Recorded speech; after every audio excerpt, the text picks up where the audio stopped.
Hoy en esta tarde vamos a seguir en nuestro estudio del libro de Hechos. Estamos en capítulo 13. Entonces abren sus Biblias al libro de Hechos, capítulo 13. No sé si han notado ustedes, pero hasta este momento en el libro, la expansión del Evangelio había transcurrido a través de la persecución. Desde el capítulo 1, desde el capítulo 3, cuando empezamos a ver la persecución, 3, 4, 5, ahí cuando persiguen a los cristianos por compartir el mensaje, hasta este capítulo 13, hemos visto que cuando se multiplica la congregación, cuando se multiplica la palabra de Dios, siempre ha transcurrido bajo la persecución. O lo que quiero decir es que esparcido los hermanos por haber sido perseguida la iglesia, ellos comparten el mensaje y gente se convierte al Señor. Pero la vez pasada vimos en el estudio, en el libro de Hechos, y es la primera vez que vemos que una iglesia local toma una decisión propia para enviar algunos mensajeros para compartir el mensaje en varias partes del mundo. Entonces vamos a seguir viendo, y hoy nos toca ver la primera predicación del apóstol Pablo. Ahora, no es su primera predicación, es la primera que viene en la Escritura, es la primera predicación que viene en el libro de Hechos. Pero ya sabemos que él ya tenía 15 años en el Evangelio, 15 años estudiando la palabra como un hijo de Dios, 15 años compartiendo el mensaje, y tenía varios años en esa iglesia en Antioquía. Y el Espíritu Santo y los hermanos de la congregación se apartaron a Saulo y Bernabé para la obra del Señor. Entonces ellos empiezan a viajar por varias ciudades compartiendo el mensaje con el propósito de extender el mensaje de Cristo a todo el mundo. Y ahora llegando, vamos a empezar en Hechos 13, versículo 14, y vamos a ver el patrón, la costumbre de los apóstoles, de los enviados. En versículo 14 dice: ellos pasando de Perge llegaron a Antioquía de Pisidia y entraron en la sinagoga un día de reposo y se sentaron. Y después de la lectura de la ley y de los profetas, los principales de la sinagoga mandaron a decirles: varones hermanos, si tenéis alguna palabra de exhortación para el pueblo, hablad. Eso es lo que hemos visto y lo que vamos a ver, el patrón, la costumbre de los apóstoles, de los enviados, era llegar a una sinagoga y sentarse a escuchar la palabra de Dios. Pero lo que podemos anotar aquí es que la costumbre en esas sinagogas era invitar a una persona notoria que está en medio de ellos a compartir después de haber leído la lectura. ¿Sí se acuerdan cuando Cristo entró a la sinagoga? Y ellos le dieron una oportunidad para leer y para expresarse, y él se levantó y leyó el pasaje, la profecía de sí mismo. Y ahora, en esa situación, yo me imagino que ellos sabían de Pablo, de Saulo. Porque ¿quién era Saulo? Antes era estudiante de Rabí Gamaliel. Era judío de judío, fariseo de fariseo. Entonces yo me imagino que ellos conocían de él. Ahora, también me imagino que si ellos hubieran sabido lo que iba a predicar él en este momento, en ninguna manera le hubieran dado un espacio para hablar.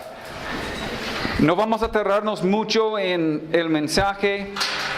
Vamos a repasarlo brevemente, el mensaje que predica Pablo, no vamos a tardarnos mucho, porque quiero ver más bien la respuesta de ellos después de haber predicado el mensaje. Pero en el versículo 16, Pablo dice, levantándose y hecho señal de silencio con la mano, dijo, varones israelitas y los que teméis a Dios.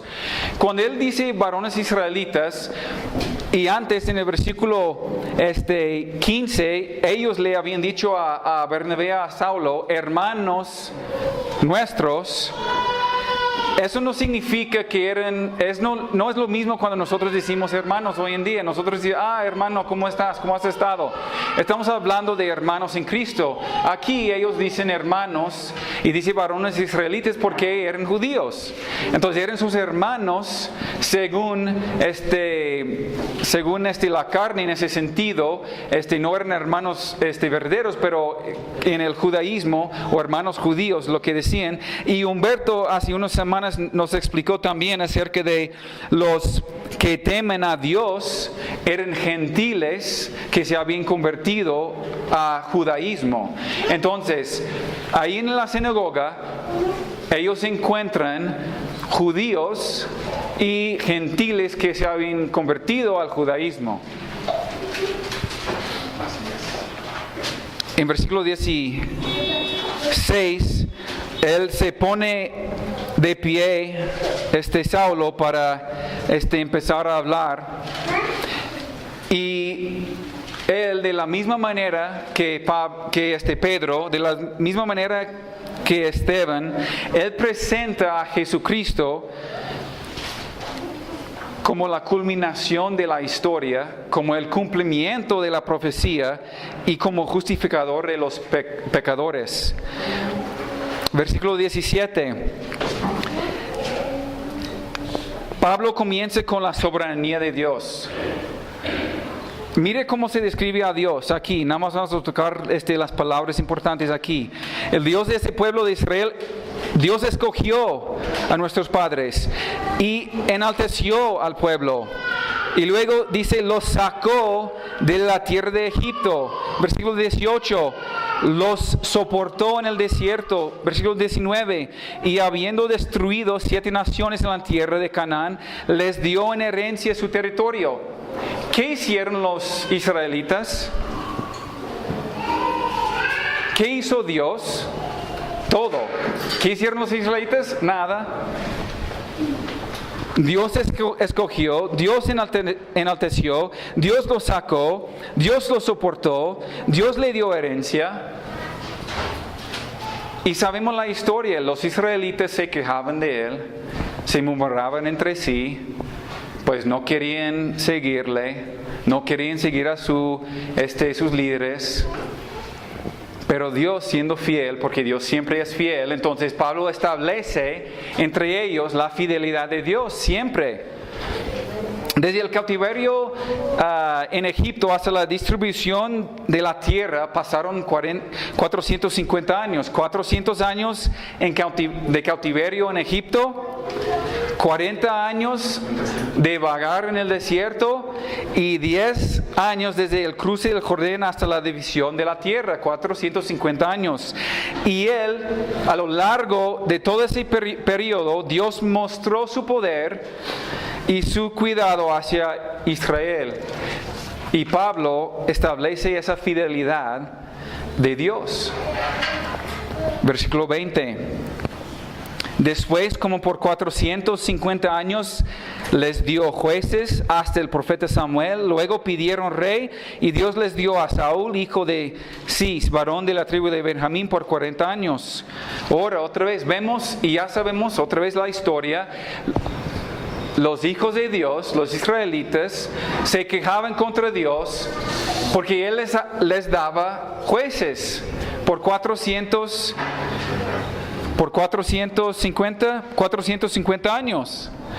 Tenían jueces para gobernar el pueblo. ¿Y qué hicieron los israelitas? Se quejaban. No, queremos rey como los demás pueblos. Queremos rey como las demás tierras. Queremos rey como las demás ciudades. Y Dios les dijo, es que Bueno, Samuel les dijo, es que no quieren rey.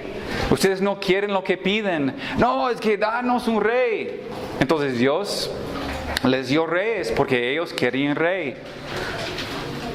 En su fidelidad, Él les dio lo que ellos querían.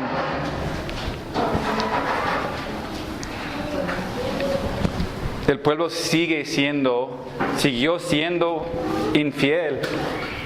Dios siempre sigue siendo fiel. Nada más quiero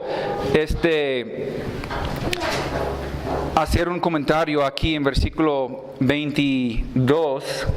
Dice, quitado Saúl, les levantó por rey a David, de quien dio también testimonio diciendo, he hallado a David, hijo de Isaí, varón conforme a mi corazón, quien hará todo lo que yo quiero.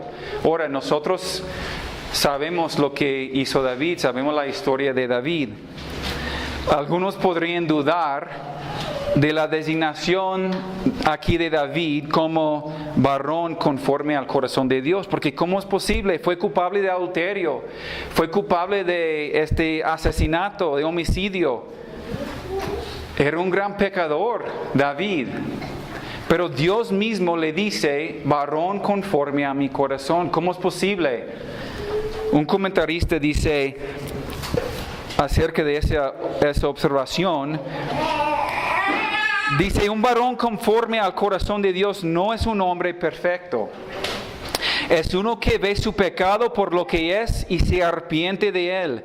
A David se le puede llamar un hombre conforme al corazón de Dios porque, a diferencia de Saúl, su mayor deseo vino de cumplir la voluntad de Dios. Muchos hoy en día dicen, no, pues no hay un varón perfecto, no hay un varón recto, y sí es cierto, pero hay varones conforme al corazón de Dios. No son varones perfectos, hay mujeres conforme al corazón de Dios, no son mujeres perfectas. Y yo les quiero decir en esa tarde, cualquier persona aquí puede ser considerado como un varón o una mujer conforme al corazón de Dios, una jovencita o un joven conforme al corazón de Dios. ¿Cómo? Teniendo esa actitud de arrepentimiento, siendo humilde, reconociendo su propio pecado, arrepintiéndose de su pecado y poniendo su confianza en Cristo y deseando de corazón ser fiel.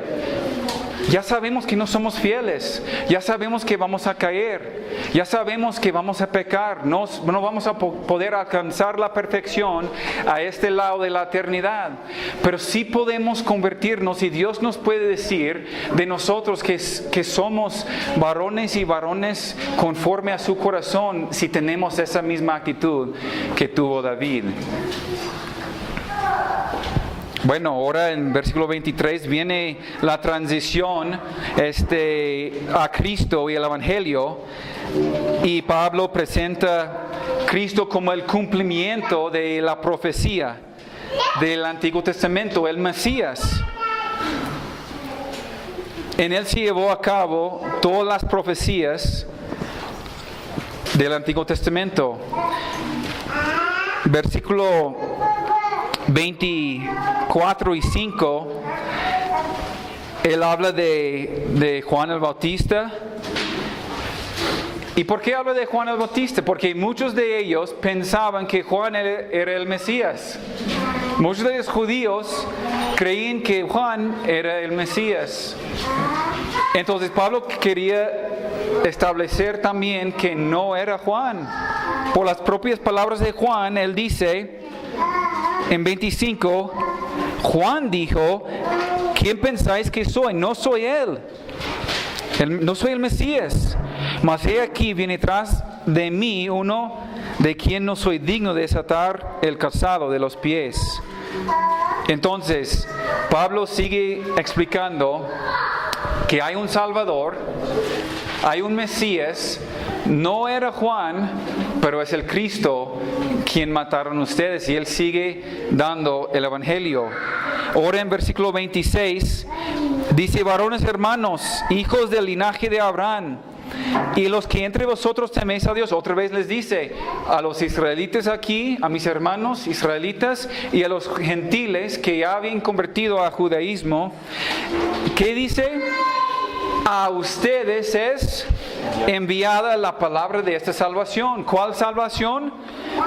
Versículo 23, él dice, Dios levantó a Jesús por Salvador de Israel.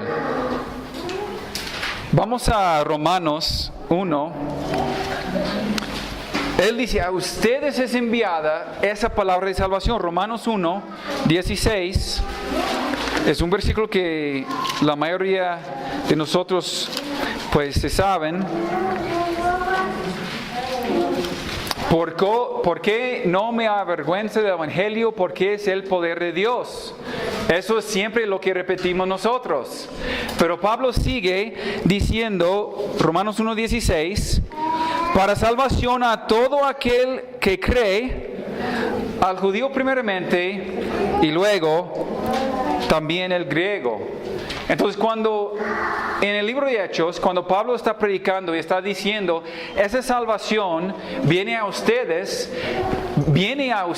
a los israelitas primeramente y luego a los gentiles, está diciendo que la salvación es para todo aquel que cree. ¿Por qué quiere enfocarse en eso también Pablo aquí? Sabemos que Pablo era apóstol a los gentiles, pero aquí está predicando a los judíos otra vez, a los israelitas. Y vamos a ver a través del libro de Hechos, Pablo casi siempre llega en una ciudad donde hay una sinagoga, y llega a la sinagoga y predica a los judíos primeramente. Y los judíos siempre rechazan el mensaje, la mayoría de ellos. Pero sabemos nosotros que Dios, Cristo cuando vino, Él estableció un pueblo nuevo. Los hijos de Dios ya no son solamente los judíos, son cualquiera que ponga su fe en Jesucristo, que se arrepiente de sus pecados y cree en Cristo. Dios ofrece la salvación hoy a toda persona. Es un mensaje duro para los judíos, porque los judíos eran los escogidos de Dios. Ellos no querían compartir su Dios con nadie más. Pero ese mensaje viene para todos. Ahora sigue explicando en versículo 27 al 37, sigue Pablo explicando el mensaje del Evangelio. ¿Cuál es este mensaje? El mensaje, la muerte, sepultura y la resurrección de Cristo. Versículo 27 vemos que los judíos rechazaron a Cristo. Porque los habitantes de Jerusalén y sus gobernantes, no conociendo a Jesús, ni las palabras de los profetas que se leen todos los días de reposo, las cumplieron al condenarle. Es interesante porque ellos leen y siguen leyendo. Cuando fuimos a Israel hace unos meses, los judíos se acercan al muro de lamentos. Y ahí están con su Biblia, bueno, nada más el Antiguo Testamento, porque no creen en Cristo, y están leyendo y memorizando todos los versículos y todas las profecías que se tratan de Jesucristo. Pero ellos no reconocen a Jesucristo como el Salvador. Y él dice, el mismo Pablo aquí dice, ustedes mismos leen las palabras todos los días de reposo, pero han condenado a Jesucristo. Y dice en versículo 28 que lo mataron. En 29 dice que eso fue para cumplir con las profecías. Versículo 30 habla de la resurrección. Podemos ver en el versículo 28, 9 y 30, vemos el Evangelio. Cristo murió en 28, 29 fue sepultado y en 30 fue resucitado. 1 Corintios 15, vamos a 1 Corintios 15, porque aquí es otro pasaje donde el apóstol Pablo comparte ese mismo evangelio. 1 Corintios 15, versículo 3.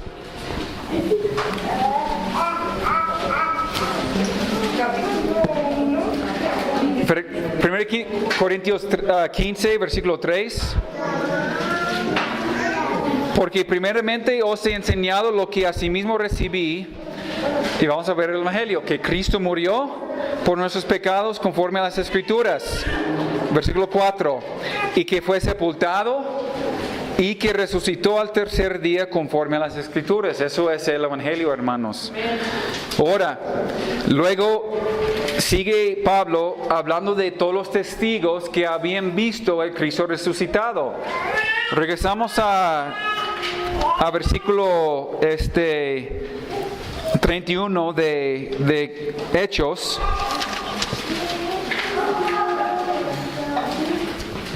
Y Pablo habla de los testigos. Los testigos, en el versículo 31 de Hechos 13, y él, Cristo, se apareció durante muchos días a los que habían subido juntamente con él de Galilea a Jerusalén, los cuales ahora son testigos ante el pueblo. Ellos eran testigos de la resurrección de Cristo. Si hubieran seguido leyendo en 1 Corintios, Pablo dice, si no había resucitado Cristo, no habría salvación para nosotros. Pero nosotros somos testigos de la resurrección de Cristo. El poder del Evangelio está en la resurrección, hermanos. El poder no está en la muerte, el poder no está en la sepultura, el poder está en la resurrección. Y aquí Pablo dice que somos testigos. La pregunta, ¿eres tú un testigo? No quiero preguntar si eres testigo de Jehová. Esto tiene otro sentido. Pero ¿tu vida da testimonio de la resurrección de Cristo? ¿Eres testigo con tu propia vida?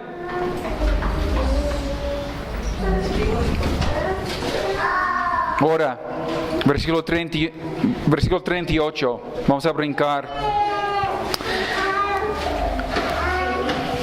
Él había predicado acerca de Dios y su soberanía, y había predicado acerca de Cristo y el cumplimiento de la profecía, y Cristo como el Salvador. Y aquí él predica a Cristo Jesús, justificador de los pecadores.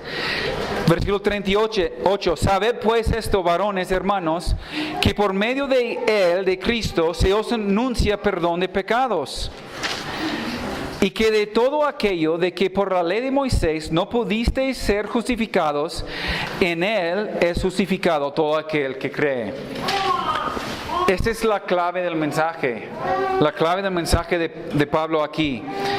A lo largo de la historia del pueblo de Israel, del pueblo judío, estaba profundamente consciente de sus pecados. Y ellos sufrían las consecuencias por ellos. El problema era qué hacer respecto al pecado. Y para los judíos, para los fariseos, era rígida conformidad externa a la ley. Era guardar la ley de Dios.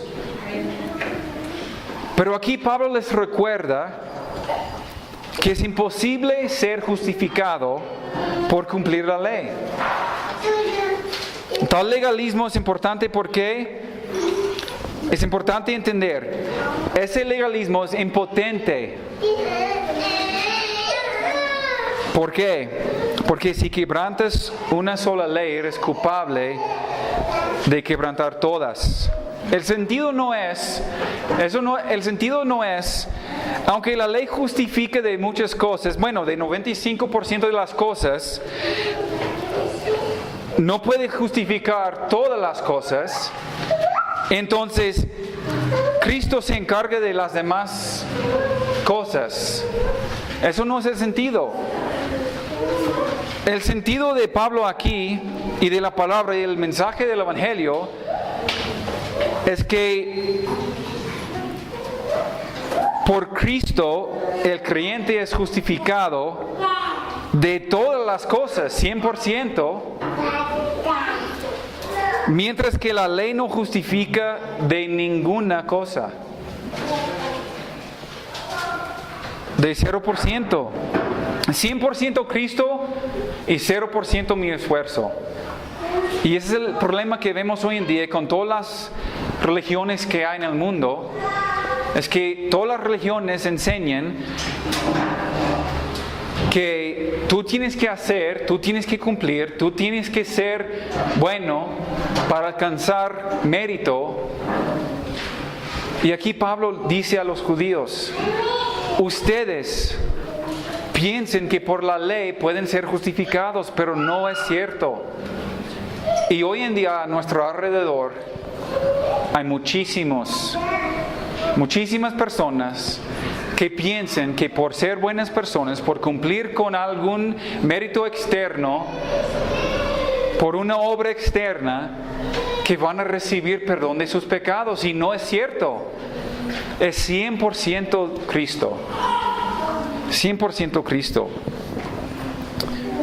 Ahora, a quienes se esfuercen en vano para obtener su salvación por medio de guardar la ley, Pablo declara aquí en 38 y 9 que es solamente Cristo. Solamente a través de Cristo. La ley de Dios no puede salvar. La ley de Dios es para enseñarnos de nuestra necesidad de un Salvador. 40 y 41. 40 dice, mirad pues, que no venga sobre vosotros lo que está dicho en los profetas. Mirad, oh menospreciadores, y asombraos y desapareced, porque yo hago una obra en vuestros días, obra que no creeréis si alguien os la contare. Concluye con una advertencia solemne contra de rechazar la salvación en Jesucristo. La alternativa aquí que deja Pablo a su audiencia es la que toda persona enfrenta. Aceptar la salvación ofrecida en Jesucristo, eso produce perdón de pecados y la felicidad y la paz eterna. Pero rechazarla trae juicio y condenación eterna. Vamos a Hebreos 2. Vamos a Hebreos 2.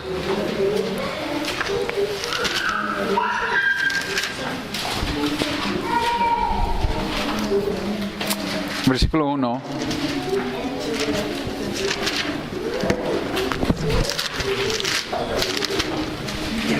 Hebreos 2.1 dice, por tanto es necesario que con más diligencia atendamos a las cosas que hemos oído, no sea que nos deslicemos. Porque si la palabra dicha por medio de los ángeles fue firme y toda transgresión y desobediencia recibió justa retribución, ¿cómo escaparemos nosotros si descuidamos una salvación tan grande? ¿Qué quiere decir Pablo? Hemos escuchado el mensaje, pero si no recibimos el mensaje, que descuidamos este mensaje, que caemos y Dios nos va a castigar. Toda transgresión y desobediencia recibió justa retribución. ¿Cómo escaparemos nosotros si descuidamos una salvación tan grande? Eso es lo que está haciendo el pueblo judío en Hechos 13, ahí en Antioquía de Pisidia. Están rechazando este mensaje de la salvación a través de Jesucristo. En Romanos 1.16, no lo vamos a ver porque ya lo vimos, pero dice que el mensaje del Evangelio es el poder de Dios para la salvación. Pablo describe el Evangelio así, poder de Dios para salvación.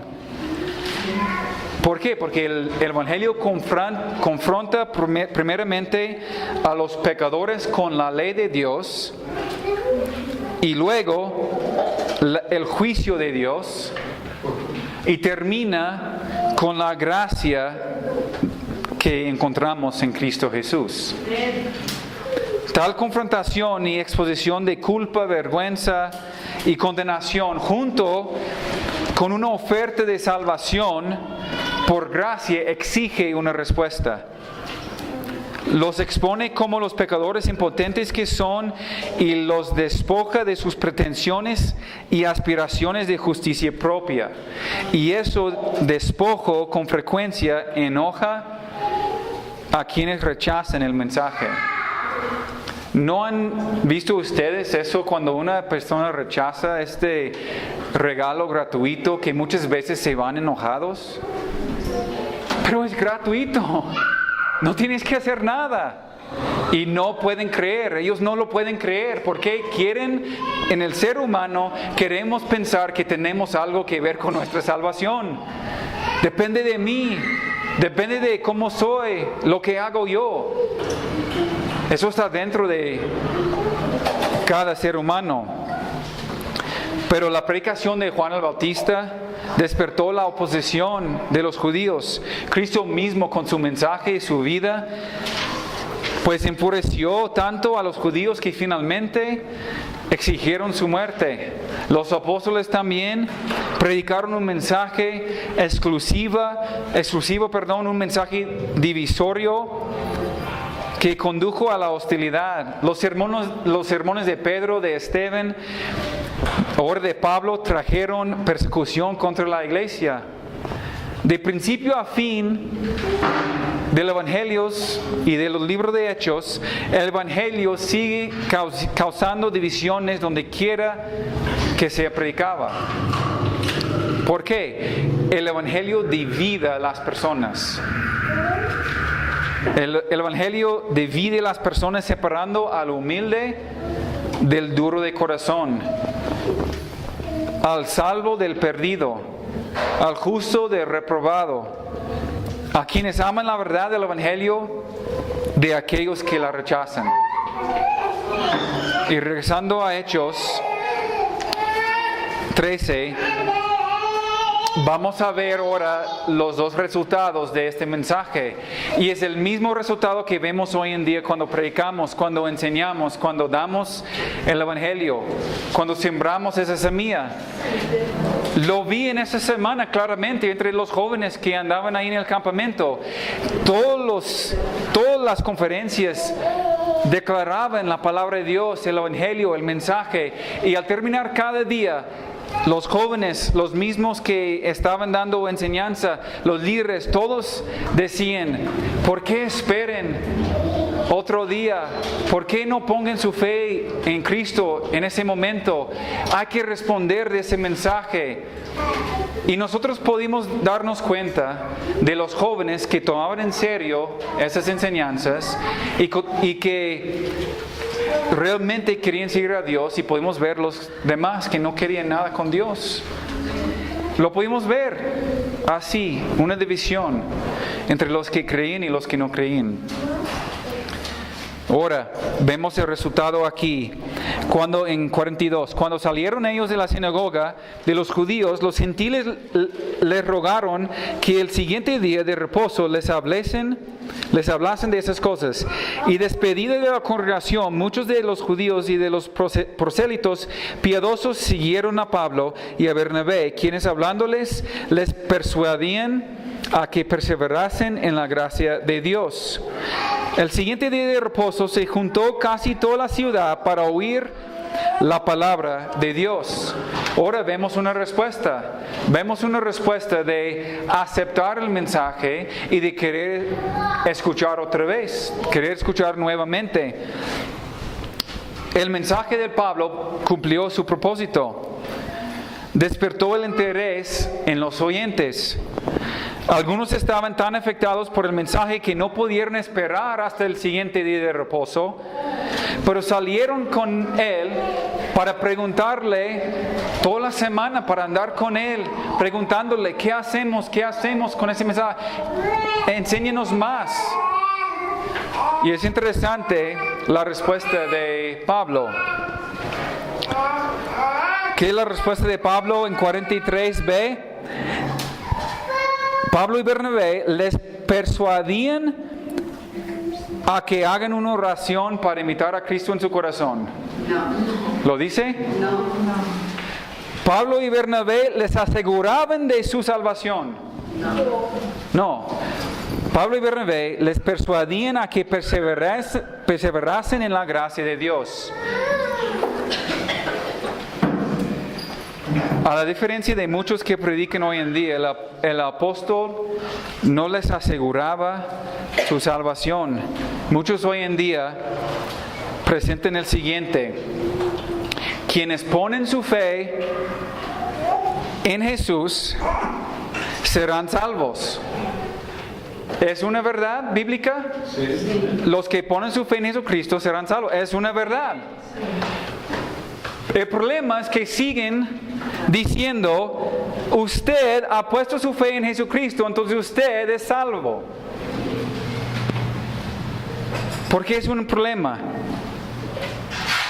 Por desgracia, la segunda premisa presupone que la fe del individuo es verdadera, lo cual no se puede probar en ese momento, sino que puede probarse por la perseverancia del individuo. Entonces, aquí en Guadalupe, en Zacatecas, en México y en todo el mundo, anda muchísima gente pensando que tiene la salvación cuando realmente no la tiene. Porque alguien le dijo una vez, tú has puesto tu confianza en Cristo, tú tienes la salvación, asegúrate de la salvación. Ahora, nosotros entendemos que la salvación no se pierda. Pero también entendemos de que una persona que realmente pone su fe en Jesucristo va a dar fruto, va a perseverar. Juan 8:31.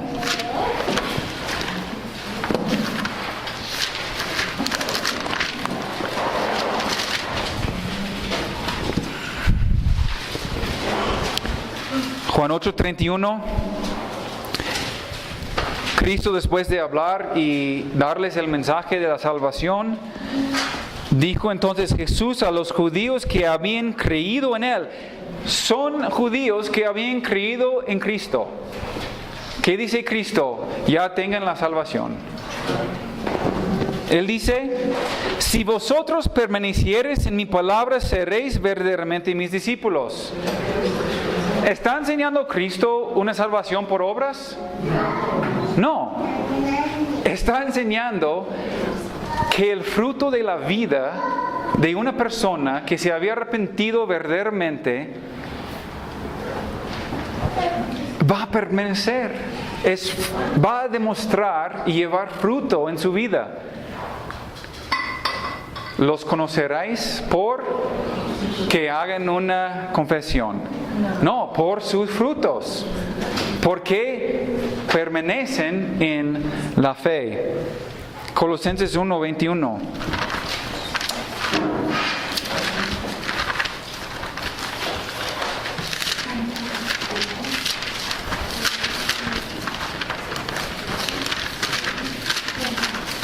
Colosenses 1:21.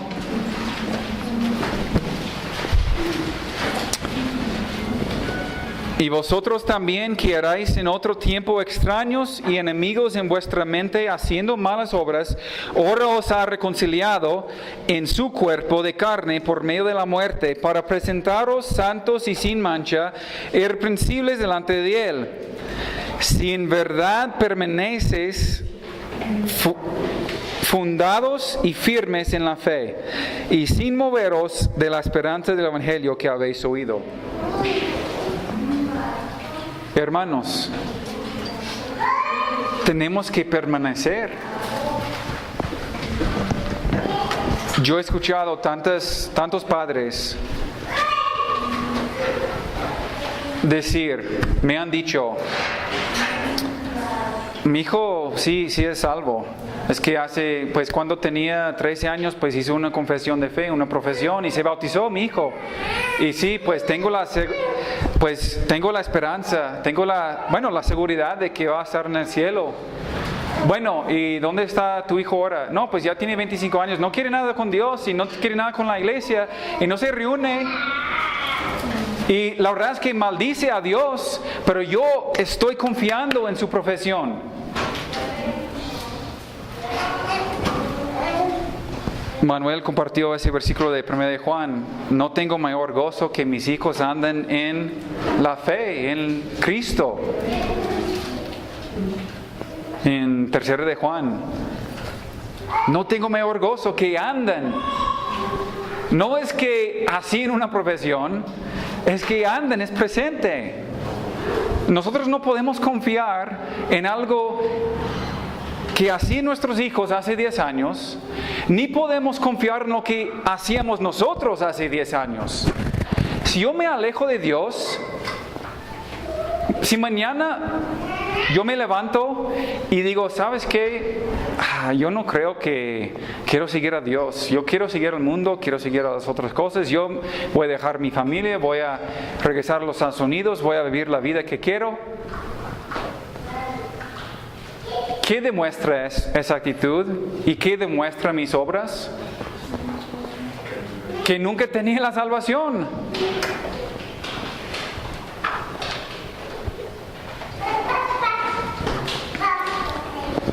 Y es una tentación de nosotros de decir, no, pero yo sé que hizo una profesión.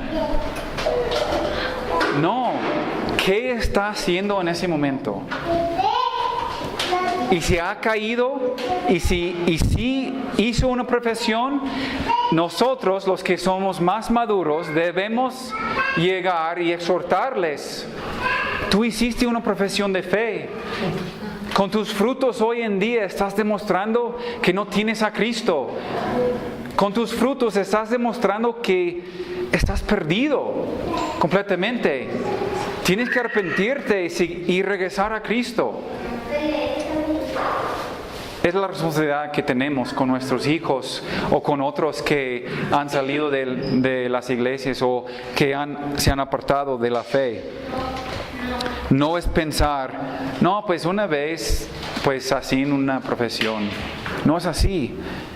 Y también, por eso la frase clave aquí es si en mí permanecen. Permanecer. Las decisiones que tomaron los jóvenes en el campamento, yo les decía a ellos, qué bien que tomaron decisiones aquí. El ambiente aquí es perfecto. Pasaron toda la semana estudiando la Biblia con otros jóvenes que querían conocer de Dios. Recibían de la palabra de Dios. Están en una burbuja aquí, hablando de Dios, platicando de Dios, cantando a Dios, orando a Dios. Pero si tú regresas mañana y te levantas, o en 2 semanas, o en 2 meses, o el año que viene, y no hay fruto en tu vida, eso demuestra que la decisión que tomaste era nada más pura emoción. Por el momento. Tenemos que permanecer. Tenemos que permanecer. ¿Y permanecer en qué? En la gracia de Cristo. No en nuestras obras, en nuestras fuerzas, pero en la gracia. Y eso fue la tentación para los de Gálatas. No vamos a ver el pasaje, pero en Gálatas 5, pueden anotar Gálatas 5, 1 al 4, no lo vamos a ver. Eso fue la tentación, por eso Pablo escribió a los de Gálatas, porque habían caído otra vez en guardar la ley. Habían caído de la gracia para seguir obras. Y eso fue lo que pasó aquí en Hechos. Y por eso Pablo en el versículo 40-41 y luego después él habla a los judíos y les advierte que no caen otra vez en este legalismo. ¿Por qué? Hasta este momento dice en versículo 44, el siguiente día de reposo se juntó casi toda la ciudad para oír la palabra de Dios. ¡Qué bien! Toda la ciudad regresó. Toda la ciudad viene para escuchar. Muchos estaban convencidos intelectualmente, de que el Evangelio era cierto, pero no llegaron a la fe salvadora porque no pudieron abandonar su sistema tradicional de justicia por obras. Y es lo mismo que vemos hoy en día a nuestro alrededor, lo mismo que enfrentamos nosotros.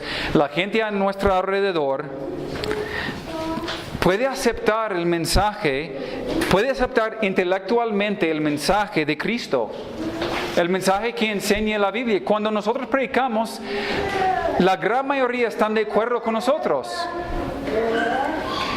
Cuando predicamos ese mensaje de Cristo y la salvación, el problema es que sucumben ellos a la presión social y cultural para seguir las reglas de sus tradiciones antibíblicas.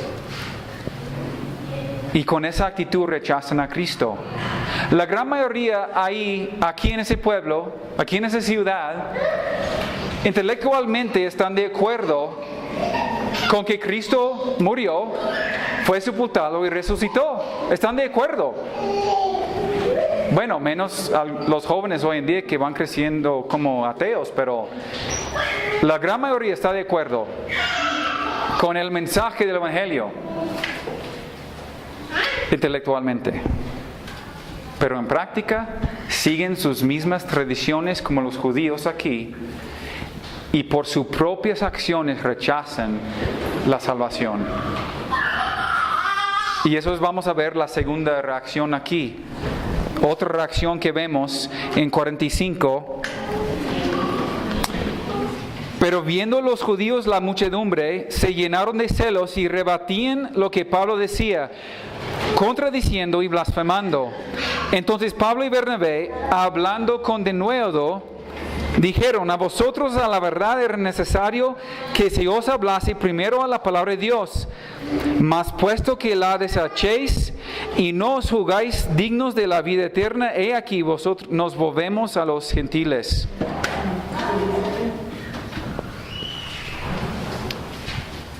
Ellos querían seguir sus tradiciones. No querían aceptar la gracia de Cristo. Y algo que les molestó mucho también era que la salvación se pusiera a disposición de judíos y gentiles por igual. Ellos estaban tan orgullosos de su posición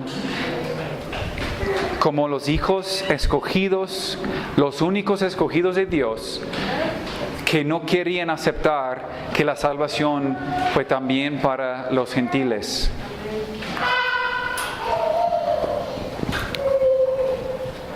Y su decisión los deja fuera de la vida eterna. Condenación es el resultado de rechazo e incredulidad, por lo cual cada alma sin fe es totalmente responsable. Hablando de eso, de la responsabilidad humana en la salvación, J.I. Packer dice, quiero que pongan atención aquí porque es un poco largo, pero dice Packer: la antinomía particular que nos interesa aquí es la aparente oposición entre la soberanía divina y la responsabilidad humana, o dicho de modo más bíblico, entre lo que Dios hace como rey y lo que hace como juez. Las escrituras enseñan que como rey Él ordena y controla todas las cosas, las acciones humanas entre ellas, de acuerdo con su propósito eterno. La Biblia también enseña que como juez Él hace responsable a cada ser humano por las decisiones que toma y los cursos de acción que persigue. Por tanto, los oyentes del Evangelio son responsables por sus reacciones. Si rechazan las buenas nuevas, son culpables de incredulidad. El hombre sin Cristo es un pecador culpable, responsable ante Dios por romper su ley. Por eso es que necesita el Evangelio. Cuando lo oye, es responsable por la decisión que tome al respecto.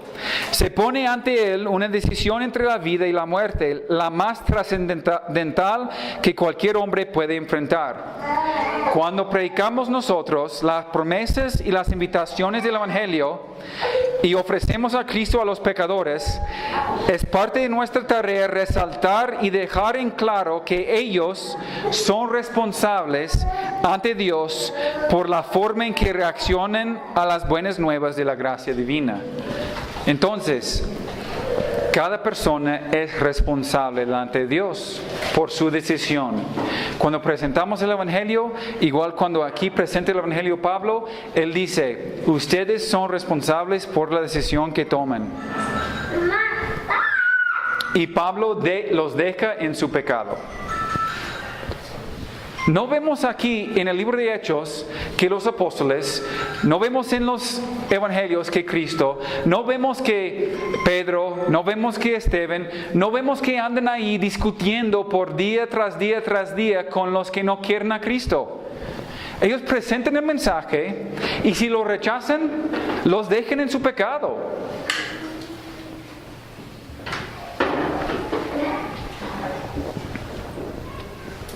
Y la reacción de los gentiles es diferente. 48. Cuando Pablo les dijo, vamos a volver a los gentiles, en 48, los gentiles oyendo esto se regocijaban y glorificaban la palabra del Señor y creyeron todos los que estaban ordenados para la vida eterna. El mismo mensaje que resultó en rechazo por muchos de los judíos provocó en otros regocijo. Los gentiles mostraban entusiasmo, se alegraban por la oportunidad que se les había concedido, glorificaban a la palabra de Dios de modo que el mensaje se difundió grandemente. Y en 48b dice... 49 dice, la palabra del Señor se difundía por toda aquella provincia. O sea, ellos salieron para proclamar las buenas noticias.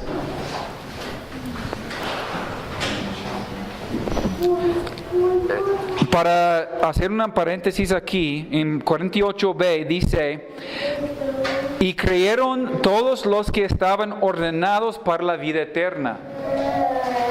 Es el otro lado de la moneda, de la doctrina, de la responsabilidad humana y la soberanía de Dios divina. ¿Por qué? El hombre es responsable completamente por rechazar a Cristo. Al otro lado, es Dios quien escoge al hombre para creer, para la salvación. Es Dios quien ordena la salvación. No tengo tiempo, pero si quieren anotar, 2 de Tesalonicenses 2:13, 2 de Tesalonicenses 2:13, también Juan 6:65, Juan 6:65, y también 1 de Pedro 1, 2 y 3.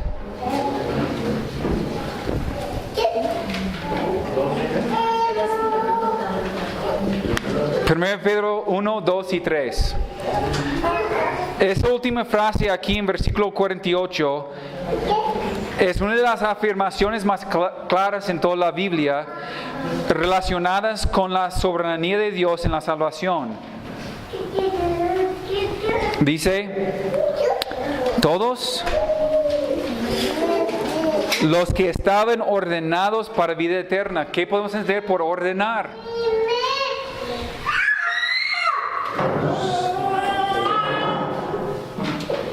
La Biblia afirma que en la salvación el hombre no elige a Dios, sino que Dios elige al hombre. Y en Colosenses, según Timoteo, en Tito, en todas las cartas que escribe Pablo, él se dirige a los creyentes diciendo, escogidos de Dios. Los elegidos de Dios. Él no dice, ustedes que han escogido a Dios. Él dice, ustedes quien Dios ha escogido, ha elegido. no vamos a ver, traigo las notas también para seguir en Romanos 9, pero no tenemos tiempo. Pero si quieren en esta semana revisar Romanos 9, es el capítulo más complejo que nos enseña esa doctrina, esa enseñanza acerca de la elección de Dios. Y brevemente, la ilustración ahí es con los hijos de Rebeca, de Jacob y Esaú. Y Dios dice, en su plan divino, no es por las obras del hombre, está basado en la elección de Dios. Él dice, a Jacob amé, mas a Esaú aborrecí. ¿Cómo es posible? ¿Cómo es posible que Dios escoge a uno y no escoge al otro? Y el mismo Pablo hace una pregunta. Él dice que hay injusticia en Dios porque escogió a Isaac en vez de Ismael o a Jacob en vez de Esaú. En ninguna manera. ¿Por qué? Porque el elemento clave en tales asuntos no es la justicia, sino la decisión soberana de Dios. Como la indican las palabras divinas dichas a Moisés también en Romanos 9, cuando él dice, el Señor por ser un Dios soberano tiene el derecho de mostrar misericordia a cualquiera que él desea. Y luego él sigue explicando y da otro ejemplo de Faraón también y dice, si Dios siendo Dios quiere levantar a una persona con un cierto propósito de mostrar la gloria de Dios, pero destruyendo a esa persona, él tiene derecho de hacerlo, ¿no? ¿Quiénes somos nosotros para decir qué es lo que haces, Dios? Entonces, si estás aquí y no eres creyente, tú eres responsable por esa decisión. Pero si tú estás aquí y eres creyente, no tiene nada que ver contigo, con lo que has hecho tú. Tiene todo que ver con lo que Dios ha hecho. ¿Sí?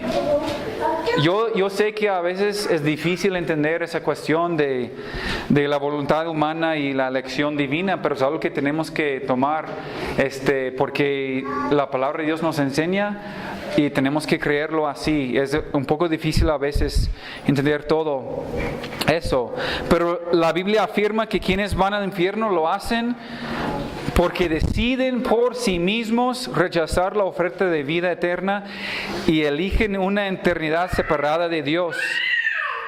Y a la misma vez, la Biblia afirma que los elegidos son salvos y reciben la vida eterna en los cielos porque Dios los ordenó para vida eterna desde antes de la fundación del mundo.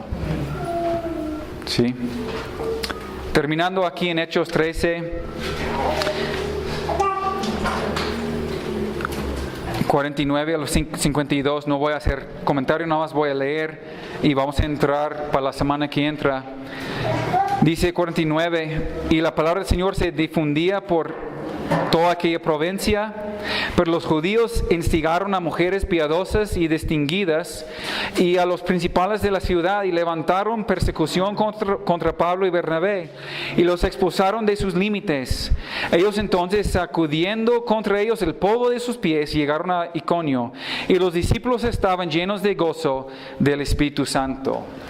Quiero terminar con eso, hermanos. La palabra de Dios siempre cumple con su propósito.